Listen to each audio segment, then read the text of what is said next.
Let's reflect a few minutes about our integral health, well before the opposite happens to us. More and more people are suffering from lung diseases or cardiovascular problems. We also see a growing number of people with autism, ADHD, high sensitivity and other behavioral challenges. This is often attributed to increasing medical knowledge that provides us with labels. We also make a link with environmental factors such as polluted air, food manipulation or the stress of the performance society. There is a great deal of truth in all of this. That makes it complex to lead a healthy life. Ultimately, we are dependent on what society offers and expects from us.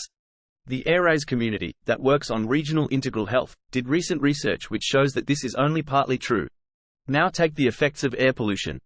We quickly point to the polluting industries, or the exhausts of vehicles, and the distribution or consumption society, aviation and airports, or the agrarian world.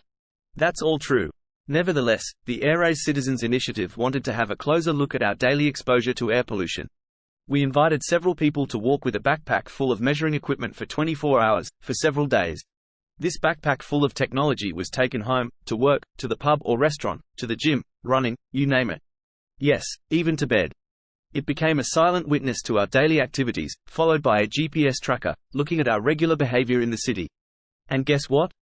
We were of course already aware of the standard blanket of air pollution that is present everywhere and that we are trying to do something about as a collaboration. But now we saw that individually we are constantly exposed to large peaks of pollution that we ourselves cause or have control over. To our surprise, it turned out that more than 50% of our problems with air pollution can be solved or structurally reduced through self-aware behavior. This allows us to prevent lung issues, cardiovascular problems and other conditions for ourselves and our children at an early stage. In this way, we independently and self-consciously add more healthy years to our own lives and those of others. And we gradually reduce the costly and unpleasant need for care by many decades. Where does our own air pollution actually come from? Whilst we are mostly unaware of it. The most well-known cause is smoking, by ourselves or in the vicinity of someone who smokes. Less well-known are cooking, doing odd jobs around the house and poor ventilation. The effect of spending hours in a restaurant with an open kitchen was also surprising. Or our mobility choices and the routes we choose have the effects on us, including the unconscious behavior from others. Also consider a poorly burning barbecue, fireplace or fire pits. And fireworks of course during New Year or other events. We see many of these sources of pollution as an acquired luxury, a privilege that belongs to our culture.